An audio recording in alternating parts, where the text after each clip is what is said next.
Welcome to the video, and in this video I'm going to be sharing with you one of the tools that I use on a regular basis to plan out my photo travel trips. It makes them more successful, and it usually results in me ensuring that I don't miss a minute and I capture all of those photos that I want to capture in that place. Now, stick with me because you might think to yourself, really, when I tell you what it is? So what is it?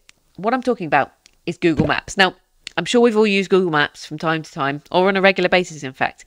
But did you know that you can actually create your own map within Google Maps in order to organise a trip, a photo trip, make customizations? It's completely free.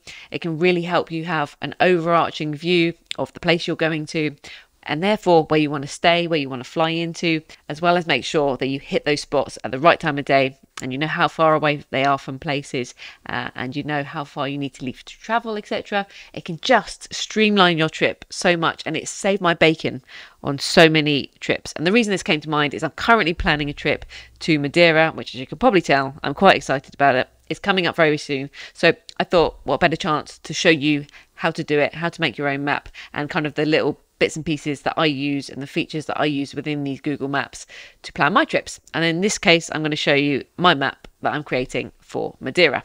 So let me get into it. So first and foremost, you need to be signed into Google just to make sure that you can save your map and then get back to it when you want to look at it. So firstly, where do you find these maps? They're not the most obvious. So if you come over onto my computer here, I'm going to record my screen for you and show you a few bits and pieces. So here I am within Google Maps itself. You need to head over to the left side and hit saved.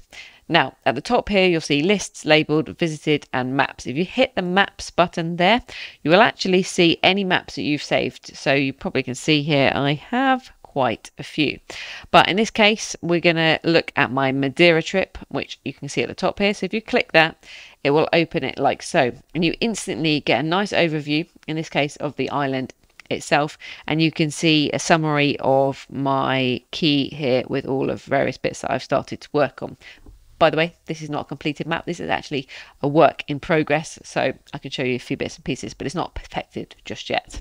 What you need to do then is come up to the top here if you want to start editing it, and you hit open in my maps. It will then come up actually in another window by default, and you can start to move around your map. You can obviously use Google Maps here as you normally will, so you still got your search bar at the top, and you can zoom in and out and you can check out what you want. But you can see, if you zoom out a bit here, you can see the overview, and you can see lots of different icons on my screen where I've started to plot things. Now, over on the left side here, you basically have your main key. First and foremost, you can section it up into different layers or different sections. So what I tend to do is just start with the base layer, which you can see here I haven't even titled yet. It's called Untitled Layer originally, but I will eventually label that up. I have started to break them down below, so you can see I've got all of my general points that I've just been finding on Instagram and various places of inspiration, and I've been looking them up and popping them in a section here. I have broken things down because this is going to be quite a few hikes on this holiday, so I've broken down some hikes here, and what I've done is created a layer called hikes. Now, to do that, all you have to do is press add layer, and it'll come up at the bottom here. You can hit the three dots there, and you can rename this layer. So I could title this hikes 2, for example, and then you could save it there.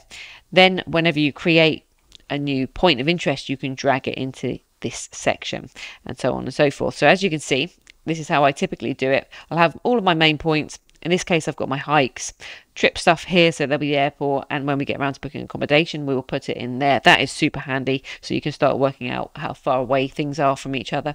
And then, of course, a very important section, food and coffee, so that will start getting built up in there. As you can see, you can customize the icon and the color. I'll show you how to do that in a second, but it's a really nice overview of, looking at your trip as a whole. So how do you find something and then add it to this section? Say that you were looking up the airport. If I start typing in Madeira, then I can see Madeira International Airport here. So you literally hit on it there and it'll take you to it. If you want to just check you're in the right place, zoom out a little bit, make sure you're on the right island. Indeed, I am. And it's found me a spot there. So if you hit that spot, it will come up with the details here. And you can literally press add to map, and then it's added to your map. It's actually fallen into trip stuff itself, which is where I wanted it to go because I was already on that layer. You can then start to customize the style. So I would probably give this a little plane icon because it's an airport, and I might change the color to red. And there you go. You've got your little airport there. And if you did want to drag it into a different place, you could just drag it up here, or wherever you want it. So that's really nice to keep it nice and organized. I find it very useful to have different colors for different icons, because as you're looking at it from afar, it's quite helpful. So you can then close out of that, and you can literally go around the map and look up whatever you want. You can click on anything you see in like, and you can add it to your map. It's really, really handy. One thing I really like to do, especially for places that I don't really recognize the name for, probably don't need to do it for the airport.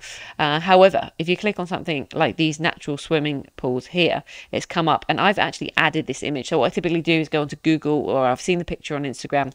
I'll just take a screenshot of it, dump it on my desktop, and you can hit this camera icon down here, and it will come up with this box here, and you can literally browse and drop in an image there.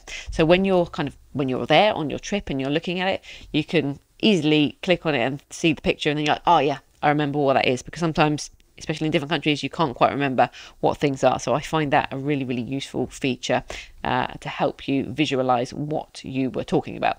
So that is pretty much it, and that's a really nice overview. You can of course come up to the top here for the main section, and you can rename the map. I've called this Madeira map. You can share it with anybody that you want to. You can share it and let people view it, or you can share it and let people edit it. So I've shared this with my friend who I'm traveling with, and she can edit away, so we can both add things onto the map, which is really, really nice. You can easily see it on your phone. I will just overlay a little demo of that now, but it's very similar. You just go into your save sections, go into your maps. Hey, voila, you have your map in front of you on your phone, so you're good to go whilst you're on the go, because obviously you're probably not going to have your laptop with you. But while you're on your trip, I think you'll find this really, really useful, and it can just really help you get to where you want to go at the right time and make sure that you get those photos. So I hope you found this useful. Drop me a comment if you have used Google Maps before for making your own maps, or any tips that I may be missing out on. I use pretty much the basic features, and that's all you really need. Well, that's all I really need. And I will look forward to seeing you in the next video.